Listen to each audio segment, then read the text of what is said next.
Welcome to a new series on the channel. In today's episode, we're going to discuss disability. More specifically, how it is to live with, autism, DID, and arthritis at the same time. How the diagnoses affect each other and affect me and my creativity and my life. Worth to say in the beginning of this video is that I can talk for every disabled person, and I won't. I'm only speaking for myself. And also I want to say here that the person I'm drawing in this video, which is the talented musician and singer Gurdy, she has nothing to do with the topic of this video, so I'm just practicing drawing faces. And the reason why I have art in the background of this video is because I'm trying a new format, and I don't always have footage for a voiceover, and I draw a lot, so I thought that maybe I could combine drawing and art and discussions of different topics. That's why I also want to make this like a series on the channel that is art, digital art and discussions. And I have decided to call the series While Drawing because I'm chatting while drawing. So for the first episode of this series, I wanted to discuss, like I said, disability and how some people in society, mostly able-bodied people and neurotypicals, treat disability as a bad word when it's really not. While I understand why we need the words like varied abilities and other more inclusive words, I don't think the word disability is bad because of that. I mean, we need different words to describe different conditions and different states of beings. And sometimes I'm disabled and sometimes I'm have a varied ability. It depends on the situation. It depends on how I am that day. Sometimes my diagnosis is disabling me from doing things, and sometimes they are just seen as varied abilities because I'm just different, but it's nothing disabilitating about them. So a person can be both disabled and have a varied ability at the same time. It just depends on what situation it is. So disabled is not a bad word, and I will continue using it on this channel. And now I also want to talk about what diagnosis I have and how they affect me.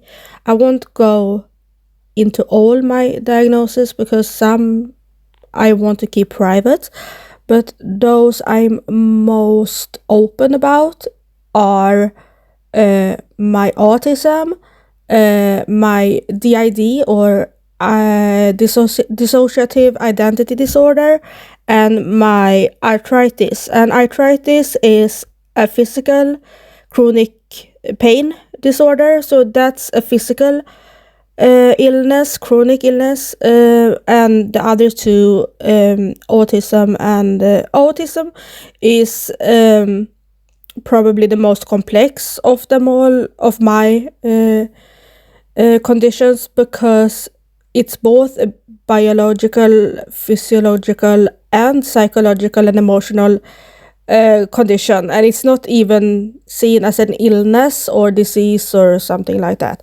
It's more of a disability or like condition. And so I have various types of disabilities, both mental or psychological ones, and physical ones. I think I'm going to start with arthritis because that's the easiest to explain. That is an autoimmune condition or illness that affects the joints and muscles in my body. I have the more severe type of arthritis. I'm not sure how to pronounce it in English, but I think it's something like rheumatoid arthritis, and it's basically that the body does attacks itself, and that affects the joints and make them inflammatory.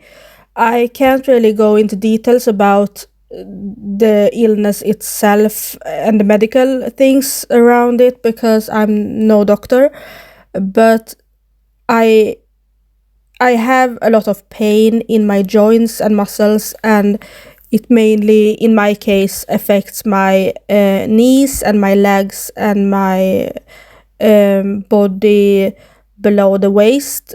So it's my legs and knees, and I have problems with walking sometimes, and yeah. I got this diagnosed 2 years ago, and I have treatment for it.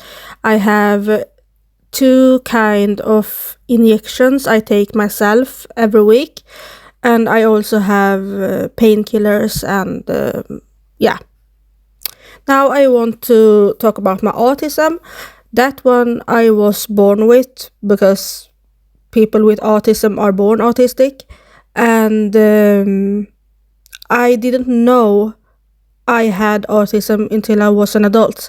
I knew I had ADHD because I got that diagnosis when I was around 14 or 15, I think.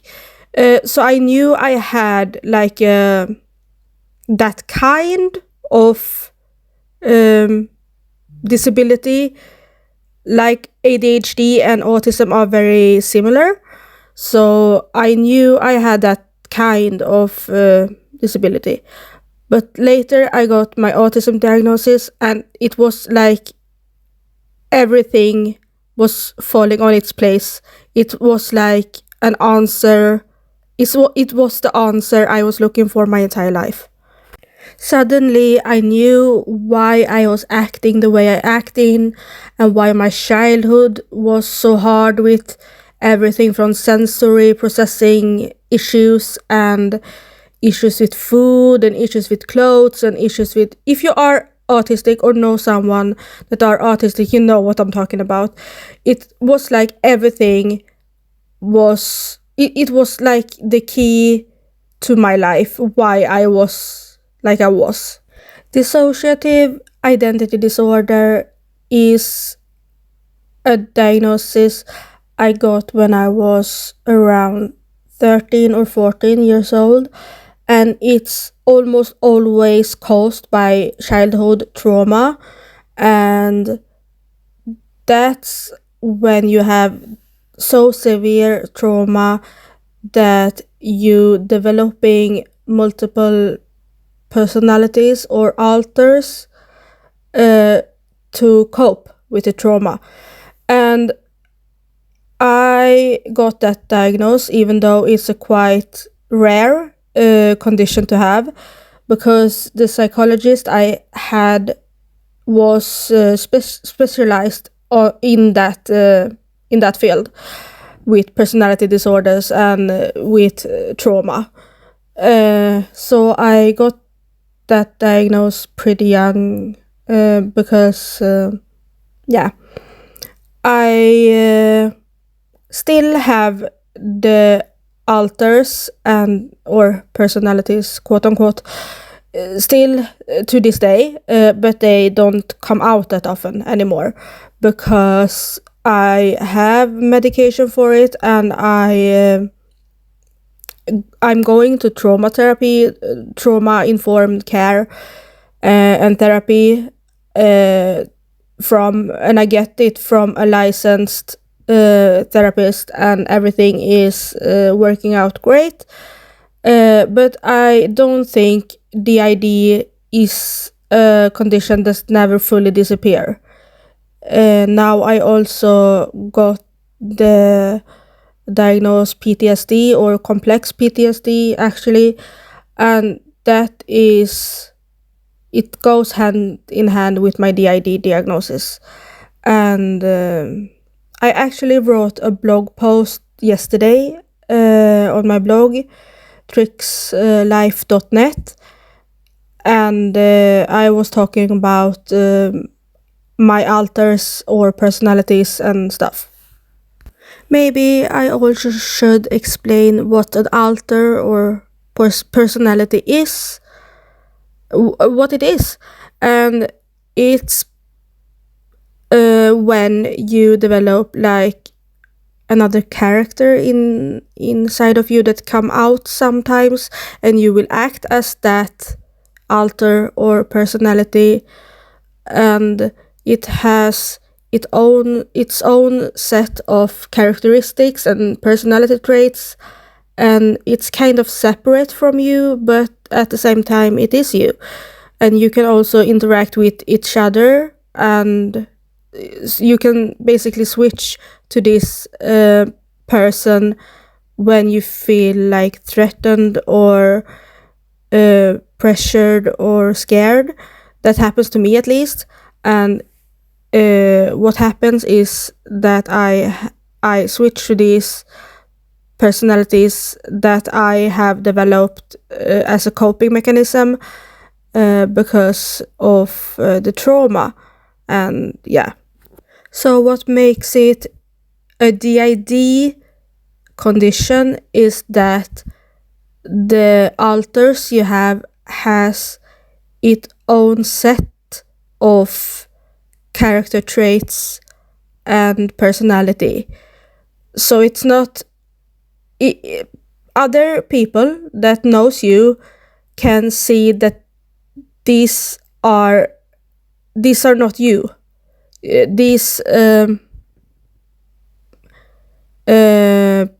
personalities, or I don't know how to describe, but other people who know you can see that you aren't yourself when this happens.